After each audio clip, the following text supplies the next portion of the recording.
የዛሬው ማስጠንቀቂያዬ ስጋን አዘውትረው የሚመገቡና ስጋ አፍቃሪዎችን የሚመለከት ስለሆነ ለወዳጅ ዘመዶቻችሁ በተለይ ስጋን አዘውትረው ለሚመገቡ ሰዎች ሼር እንድታደርጉልኝ እንደዚሁም ዱዌት እና ኮፒ ሊንክ በማድረግ እንድትተባበሩ አደራ እላለሁ። እንግዲህ አካውንቴን ደግሞ እስከዛሬ ፎሎ ያላደረጋችሁ ሰዎች ይችን የመደመር ምልክት በመጫን ፎሎ በማድረግ ቤተሰብ ሆኑ ብዬ በአክብሮት ተጋብዛችኋለሁ። እንግዲህ ስጋ ፕሮሰስድ ነው ስንል ምን ማለት ነው?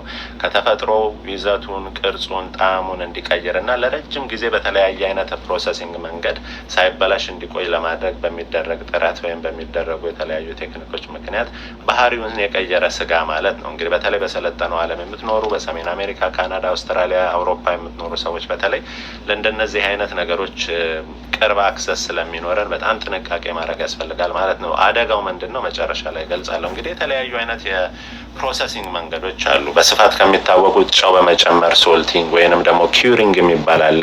ኪዩሪንግ የሚባለው እንግዲህ ወይ ጨው በመጨመር ወይንም ደግሞ ናይትራይትስ የሚባሉ ኬሚካሎችን በመጨመር የሚደረግ ነገር ነው። እንግዲህ የዚህ የሶልቲንግ የሚሆን የኪዩሪንግ አንደኛው ትልቁ ጥቅም ምንድን ነው? ፕሪዘርቭ ለማድረግ ነው። ስለዚህ ሸልፍ ላይፉን በመጨመር ስጋው ሳይበላሽ ለምሳሌ ከአፍሪካ አውሮፓ፣ ከአፍሪካ አውስትራሊያ እስኪደርስ ድረስ ሳይበላሽ እንዲቆይ እንደዚሁም ወደ ሱፐር ማርኬት ከመጣ በኋላ ሳይበላሽ ለረጅም ጊዜ ሸልፍ ላይ እንዲቆይና ከኪሳራ ራሳችንን ለመከላከል የሚደረግ ነገር ነው። ሁለተኛው ነገር ደግሞ እንግዲህ የተለያዩ አይነት ፍሌቨሮች ይጨመሩበታል፣ ቅመማ ቅመም ይጨመርበታል። ስለዚህ አንደኛ ጣዕሙን ለመጨመር ወይም ፍሌቨሩን ኢንሃንስ ለማድረግም የሚጠቅም ነው ማለት ነው። አንዳንድ ጊዜም ደግሞ እነዚህ ናይትሬትስ እና ናይትራይትስ ወደ ናይትሪክ ኦክሳይድ በመቀየር ስጋው ከለሩን ሳያጣ እንደዚሁ እንዳማረ እንዲቆይ ለማድረግ ይጠቅማሉ ማለት ነው። ሌላው ቴክኒክ እንግዲህ ስሞኪንግ ነው። ስሞኪንግ ከድሮ ጊዜ ጀምሮ ደረቅ እንጨትን በማጨስ በዛ ኩክ በማድረግ ወይም ደግሞ ፕሪዘርቭ ለማድረግ የሚደረግ ቴክኒክ ነው። አንደኛ ለቀይ ስጋም ለነጭ ስጋም ጮማ ነገር ላለውም እንደዚሁም ደግሞ ለአሳ ዝርያዎችንም ለረጅም ጊዜ ሳይበላሹ ለማቆየት የምንጠቀምበት ቴክኒክ ነው ማለት ነው። ሌላኛው እንግዲህ የተለያዩ አይነት ፕሪዘርቫቲቮችን በመጨመር ቅመማ ቅመሞችን በመጨመር ፈርመንት በማድረግ ወይም እንዲብላላ በማድረግ ስጋዎች ሳይበላሹ ለረጅም ጊዜ እንዲቆዩ እንግዲህ ሶሳይቲስ ለረጅም ዓመታት ሲጠቀሙበት ኖረዋል ማለት ነው። በእነዚህ ቴክኒኮች የምናዘጋጀው ስጋዎች እንግዲህ ምሳሌዎች ለመስጠት አሁን ለምሳሌ ሃም የሚባል አለ፣ ቤከን የሚባል አለ ታውቃላችሁ።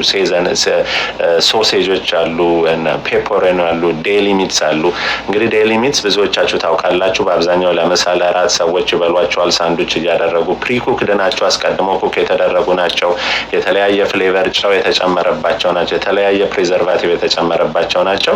ብዙ ጊዜ ደግሞ ቀዝቃዛ ሆነው ነው ሰርቭ የሚደረጉት ማለት ነው። የሁሉም ቴክኒክ ዋናው ነገር አንደኛ ፕሪዘርቭ ማድረግ ስጋው ሳይበላሽ እንዲቆይ ለማድረግ እንደዚሁም ደግሞ ፍሌቨሩን ለመጨመር የሚደረግ ጥረት ነው። ግን በዚህ ሁሉ ፕሮሰስ ውስጥ ለሰውነታችን በጣም ጠንቅ የሆኑና ጎጂ የሆኑ ነገሮችን ስጋው ሊይዝ ይችላል ማለት ነው። አንደኛ በጣም ከፍተኛ የጨው መጠን ይኖረዋል። ሁለተኛ ከፍተኛ የሆነ ሳቹሬትድ ፋት ይኖረዋል ማለት ነው። እነዚህ ሁለቱ ነገሮች ደግሞ አንደኛ ለሀርት ዲዚዝ ወይም ከልብ ጋር የተያያዙ ችግሮች ያጋልጠናል። የደም ግፊታችን በጣም ከቁጥጥር ውጭ የወጣና ከፍተኛ እንዲሆን ሊያደርግ ይችላል። ወይም ሃይ ብለድ ፕሬሸር እንዲኖረን፣ ሃይፐርቴንሽን እንዲኖረን ያጋልጣል። በዋነኝነት ደግሞ ሁላችሁም እንድታውቁ የምፈልገው በከፍተኛ መጠን የአንጀትና የሬክተም ወይም ደግሞ ኮሎሬክታል ካንሰር ሪስካችንን በጣም ይጨምራል። ስለዚህ ፕሮሰስድ የሆነ ሚት ሲጀመር ኢቨን ፍሬሽ ሚትም ቢሆን እጅግ በተመጠነ መጠን እንጂ እለት በእለት አዘውትረን ጠዋትም ማታም የምንመገበው ነገር መሆን የለበትም። በተለይ ፍሬሽ ያልሆነ ፕሮሰስድ የሆኑ ሚቶችን አዘውትሮ መብላት በጣም አደገኛ ነው። አሁን እንግዲህ እዚህ ሀገር ሆስፒታሎች እንኳን ፔሸንቶች ላይ የማየው በተለይ እንደነ ቤከን አይነት ከቁርስ ጋርም ቀጭ ሲያረጓታ ያለው ማለት ነው። እና ፕሮሰስድ የሆነ ምግብ ስጋም ይሁን ኢቨን ራሱ የእጽዋትም እንኳን ቢሆን ከእጽዋት የሚገኝ ምግብም ቢሆን ሃይሊ ፕሮሰስድ ከሆነ ለጤና ጠንቅ ነው እና ይሄንን እንመጥን ወይንም ደግሞ ከተቻለ ሙሉ ለሙሉ ከምግባችን ውስጥ ብናስወግደው መልካም ነው ለማለት ነው። ፈቃደ ስላሴ ነኝ። ኮፒ ሊንክ፣ ሼር፣ ዱዌት በማድረግ ለወዳጅ ዘመዶቻችሁ አጋሩ፣ ፎሎ አድርጉ። ሰላም ሁኑልኝ። ባይ ባይ።